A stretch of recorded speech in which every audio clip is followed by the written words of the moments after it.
Harry Potter and the Chamber of Secrets by J.K. Rowling. Chapter 15, Aragog. Someone was creeping over the sounds around the castle. Sky lake turned periwinkle blue, and flowers large as cabbages burst into bloom the greenhouses. But with no Hagrid visible from the castle windows, striding the grounds with Fake at his heels, the scene didn't look right to him. No better, in fact, that the right inside of the castle there were things were so horribly wrong. Harry and Ron had tried to visit Hermione, but visitors were now barred from the hospital wing. "We're taking no more chances," Madame Pomfrey told them severely through a crack in the hospital door. "No, I'm sorry. There's any chance the attacker might come back to finish these people off." With Dumbledore gone, fire had spread as never heard before, so the sun warming the castle walls outside seemed to stop the million to villagers. There was barely a face, thin, good, didn't look worried and tan. And the laughter that ran through the corridors sounded shrill and unnatural, almost earthly split. Harry constantly repeated Dumbledore's final words to himself. "I will only truly have this moment how to be. Help will always be given and Hogwarts to those who ask for it." But what good were these words? Who exactly were they supposed to ask for help when everyone was just as confused and scared as they were? Hagrid's hint about the spiders was easier to understand. The trouble was that didn't seem to be a single spider left in the castle to follow. Harry looked everywhere. He went half rather redundantly to right Ron. They were hampered, of course, by the fact that they weren't allowed to wander off on their own, but they had to move around the castle and the park with the other groups. Most of their fellow students seemed glad that they were being shepherded from class to class by teachers, but Harry found it very irksome. One person, however, seemed to be thoroughly enjoying the atmosphere of terror and suspicion. Draco Malfoy was strolled in around the school as though he had risen in the frozen the bad boy. Harry didn't realize what he was so pleased about until the potions lesson all about it walking after Dumbledore and Hagrid had left. When standing right behind Malfoy, Harry overheard him gloating to Crabbe and Goyle. "I always thought Father might be the one who got rid of Dumbledore," he said, not trying to hit his words out. "I told him, thanks Dumbledore, the woods headmistress could have a hat. Maybe he'll even get a decent headmaster now, someone who won't want the Chamber of Secrets closet. McGonagall won't last long, she's only filling in." Snape went past Harry, making no comment about Hermione's empty seat and pulled him. "Sir," said Malfoy loudly, "sir, why don't you apply for the headmaster's job?" Now, Malfoy," said Snape through the cloud of the press and the front. Professor Dumbledore had only been suspended by the governors. I dare say he'll be big head with us soon enough. "Yeah, right," said Malfoy smirking. "I expect you'd have Father's vote, sir. Why don't you apply for the job?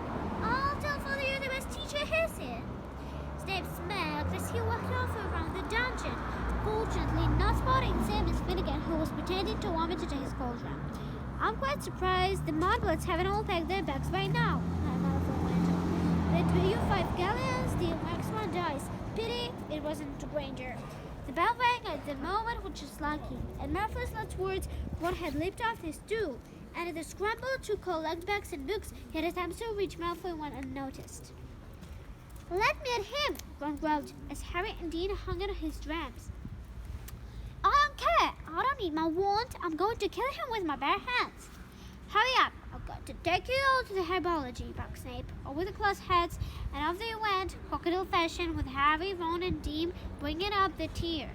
Ron still trying to get loose. It was only safe to get onto him when Snape had seen them out of the castle, and they were making their way across the vegetable hedge towards the main.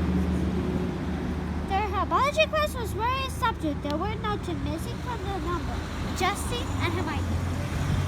Professor Sprouts and an old dwarf both had distant shiverings. Harry went to tip it off from a withered stalks on the cobbler's heap and found himself face to face with Ernie Macmillan. Ernie took a deep breath and said, very formally, "I just want to say, Harry, that I'm really sorry I ever suspected you. I know you'd never attack Hermione Granger, and apologize for all the stuff I said. We're on the same boat now as well." she had, and Harry shook it. Annie and his friend Hannah came to work as the same surely as Harry and Ron. The Draco Malfoy character, said Granny, breaking off their twigs. He seems very pleased about all this, doesn't he? Do you know, I think Harry might be Slytherin's hair. That's clever of you, said Ron, who didn't seem to have forgiven Harry as early Harry. Do you think it's Malfoy, Harry? Harry asked. No, Harry firmly said to Harry and Anna instead. A second later, Harry spotted something that might give his walk over the head with his bright shrieked. Ouch! What are you? Harry spotted to the ground a few feet away. Several large spiders were scurrying over the earth. Oh yeah, said Ron, trying and failing to look pleased. But we can't follow them now. Harry and Hannah were listening curiously. Harry watched the spiders snaring away. Looks as if they're hiding from the forbidden forest. And Ron came and had happy about that. At the end of the lesson, Professor Sprout escorted them across to the fence against the Aragog lesson. Harry and Ron lagged behind the others so they could duck all the earshot. We'll have to use an invisibility cloak again, Harry told Ron. We can take Fang with us. He's used to going into the forest with Hagrid. He might get some help. Right, said Ron, who was twirling his wand nervously at his fingers. Aren't there supposed to be anywhere wolves in the forest? They added, as they shook their usual places to the back of open fire. Pretending not to answer this question, Harry said, there are good things in here too. They said and saw riding the unicorns. One had never been into the Forbidden Forest before. Harry had entered it only once, and that hope had never to do it so again. Lockhart bounded into the room and passed out at him. Every other teacher in the place was looking grimmer than usual, but Lockhart appeared nothing short of brilliant. Come on, cried, being around him. Why all these long faces? People swept expectant looks, but nobody answered. Don't you people realize, said Lockhart, speaking slowly, as though they were all a bit dim. The danger has passed. The schoolmen have been taken away. Says who? Said Thomas loudly. My dear young man, the Minister of Magic would have taken Hagrid if he had and been 100% sure that he was guilty. Said Lockhart in the tone of someone explaining to one and made two. Oh yes, he would, said Ron, even more loudly than Dean. I flatter myself I know a touch more than Hagrid's arrest than you do, Mr. Weasley. Lockhart is self-confined tone. What started to say that he didn't think so was somehow but stopped in mid-sentence when Harry hid his load under the desk. We weren't there, remember? Harry mustn't. Lockhart discussed in chewiness his hands that he had always thought Harry was no good. His confidence that the whole business was now in a dance irritated Harry so much that he learned to throw Gary with ghouls right in Lockhart's stupid face. Instead, he connected himself with Scrum and notes Ron. Let's do it tonight. Ron read the message, swallowed hard, and looked back sideways at the empty seat usually filled by Hermione. The sight seemed to be stiffen his resolve, and he nodded. The Gryffindor common room was always very crowded these days because from 6 o'clock onwards the Gryffindors had nowhere else to go. They also had plans to talk about, which was the result of common room often didn't empty until past midnight. Harry wanted to get to the invisibility cloak out of his trunk right after the dinner and spend the evening sitting on it, waiting for the room to clear. From Red and George challenged Harry and Ron to blue games of Exploding Snap, Ginny said, watching the camera. Harry's absent in Hermione's usual check. Harry and Ron kept losing on purpose, trying to finish the games quickly, but even so it was well past midnight when Fred and George and Ginny and Mallow went to bed. Harry and Ron waited for the distant sounds of two dormitory doors closing before seizing the cloak, throwing it over themselves and climbing through the pier portrait hole. It was another difficult journey, though, the castle dodging all the teachers, and thus they reached the entrance hall, slid back the lock on the cloak-front doors, squeezed between them, trying to stop any creaking, and stepped out in the moonlit grounds. Course, said Ron ably, as they crossed the road with black dross. We might get through the forest and fathers know nothing to follow. The spiders might not be going there at all. I know it looked like they were moving in that sort of general direction, but... his horse tail to wait hopefully. They reached Hagrid's house, sad and sorry-looking with its black windows. When Harry pushed the door open, Fang met him with joy and decided them. Where's he might take everyone?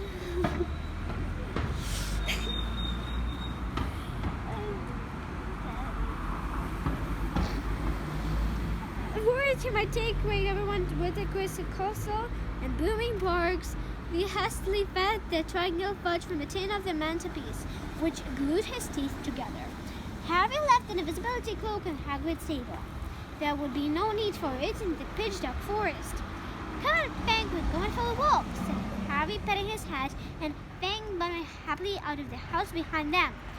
Dashed to the edge of the forest and lifted his leg against a large sycamore tree.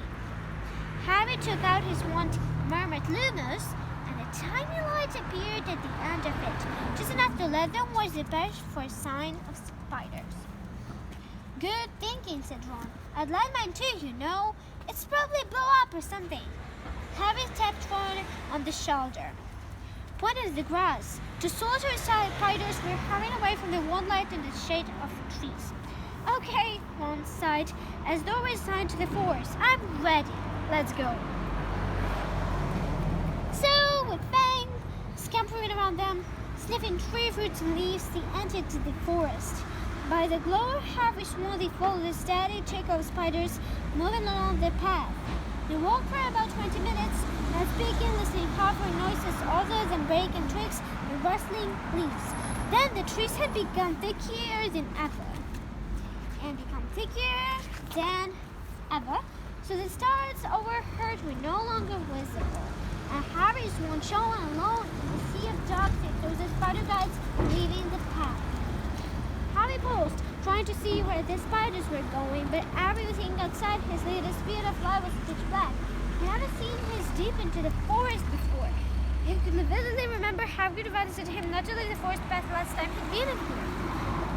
Hagrid was miles away now, probably seen in his cell at Azkaban, and he had also said to follow the spiders. Something wedge touched Harry's hand, and he jumped backward, crushing Ron's foot, but it was only Fang's nose. What do we gone? Harry said to Ron, whose eyes he could just make out, reflecting the light from his wand. We've come this far, said Ron, so they followed the darting shadows of the spiders into the trees. They couldn't move very quickly, no. There were tree roots and stumps in the way, barely visible in the near darkness.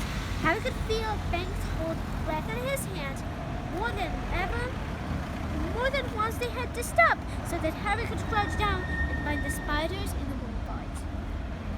They walked for once at least an hour, their ropes snaking out the long white branches and brambles. After a while, they noticed that the ground seemed to be sloping downward, though the trees were thick as ever. Then suddenly let loose a great iconic bark, making all Harry and Ron jump out of their skins. What's it, Ron loudly, looking around into the pitch dark and gripping Harry's elbow very hard. There's nothing moving over there, Harry breathed. Listen, sounds like something big. They listened. Some distance to the right, there's something big was snapping branches as it carved a path through the trees. Oh no, said Ron. Oh no, no, no. Shut up, said Harry frantically. It will hear you. Hear me? Said Ron in an unnaturally high voice. It's already heard Fang. The darkness seemed to be pressing on their eyeballs as they stood terrified, waiting. There was a strange rumbling noise in the silence.